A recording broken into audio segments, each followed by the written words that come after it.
如果把全世界最臭名昭著的恶棍们都聚在一起，会发生什么事情？你还别说，1997年的美国就这么干了，他们把全美最危险的罪犯们都送上同一架飞机。接下来会发生什么呢？今天于叔给大家带来的空中监狱，讲的就是这样一个故事。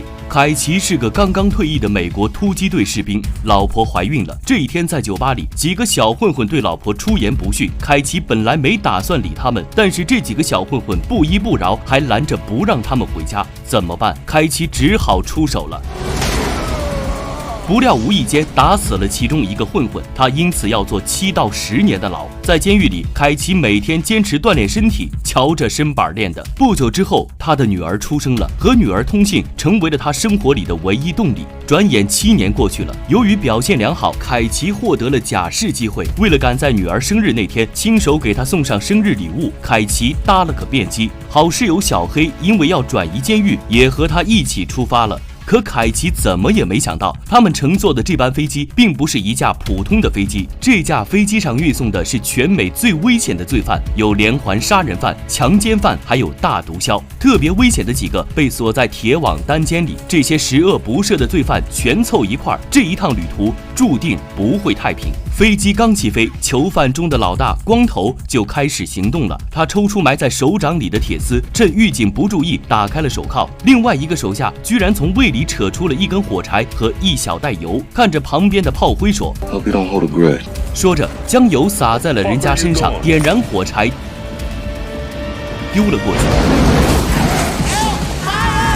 手下趁乱拿到了狱警的钥匙，打开了铁门，囚犯们瞬间冲了出来，和狱警们打成一片。看着眼前发生的一切，凯奇心里10000只草泥马奔腾而过。我只是想搭个便机而已啊！光头来到了驾驶舱，抢走了副驾驶的手枪，并打死了他，还顺便挟持了机长。Captain speaking. I have the only gun on board. Welcome to Con Air.就这样，形势突然发生逆转，所有罪犯被释放了，而狱警们则被关了起来。一个卷毛哥囚犯突然跳了出来，拿出长枪挟持了另一个囚犯。原来他是安插在这架飞机上的卧底。看到卷毛哥情绪十分激动，凯奇就劝他不要冲动，这件事你一个人是搞不定的。可是卷毛哥不听，于是他就领了盒饭。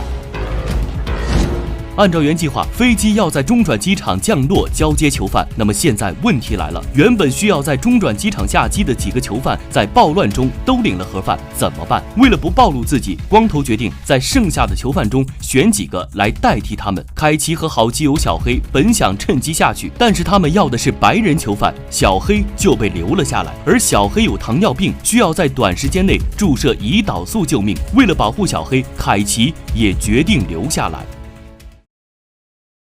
这架满是罪犯的飞机到了中转机场，光头他们换上了狱警的衣服，准备下飞机交接囚犯。凯奇想着对策，他在卧底身上发现了一个录音设备，于是将它偷偷藏在了一个要下飞机的人身上，希望地面警察能看出破绽，阻止飞机起飞。可惜落空了。看着新上飞机的囚犯们就跟回到家一样开心，凯奇只好另想办法，机智地从光头嘴里套出了他们接下来的目的地。刚好因为飞机的机轮被卡住，凯奇被派去机舱下面检查，竟然发现有个人卡在了机舱下，这是个好机会。他迅速在这个人的身上给联邦警察留了一个信息，写下了飞机下一次降落的地点，然后将他推了下去。Every time I get away, I get 10 feet from the car wash and then pow, bird shit. Well, it's supposed to be good luck.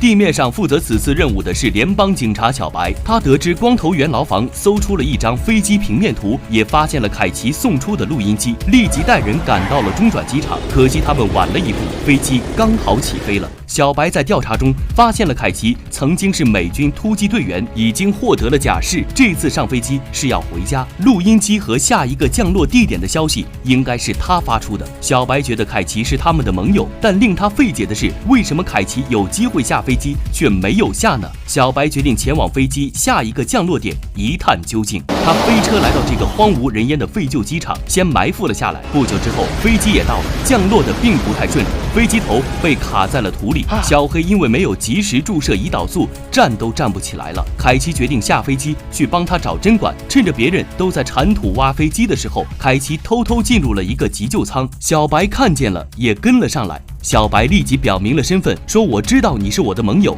并问他 You're a free man, Poe. What are you doing? I can't trade a friend's life for my own lock, and that's all.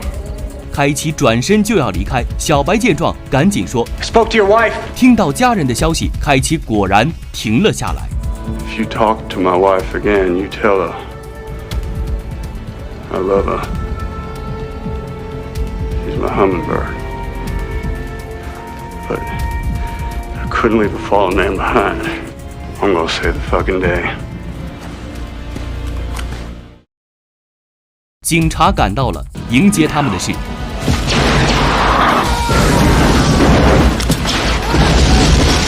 原来囚犯们早就部署好了作战计划，他们乘胜追击，一时之间枪声四起，场面十分混乱。凯奇这时找到了针管，突破重围，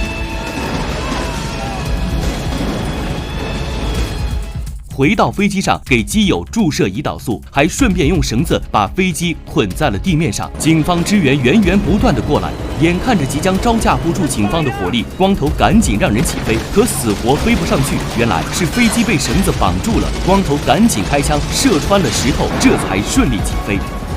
劫后余生的囚犯们在飞机上开心地跳起了舞。这时，一个囚犯发现了凯奇的假释信，结合之前2次行动败露，光头终于察觉出他们之间出现了叛徒。刚被凯奇捡回一命的小黑挺身而出，说是他做的。光头二话不说，直接给了小黑一枪。看着朋友受伤，凯奇再也忍不住了，决定反击。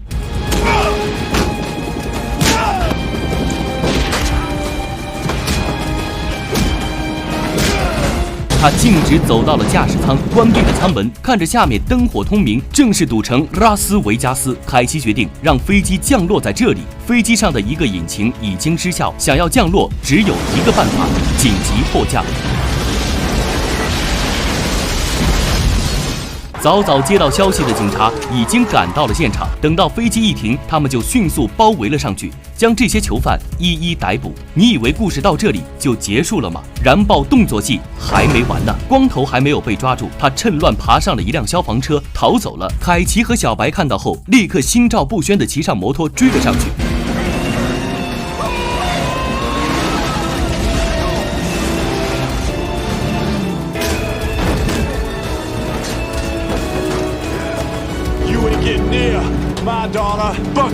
最后，光头被打桩机砸死了。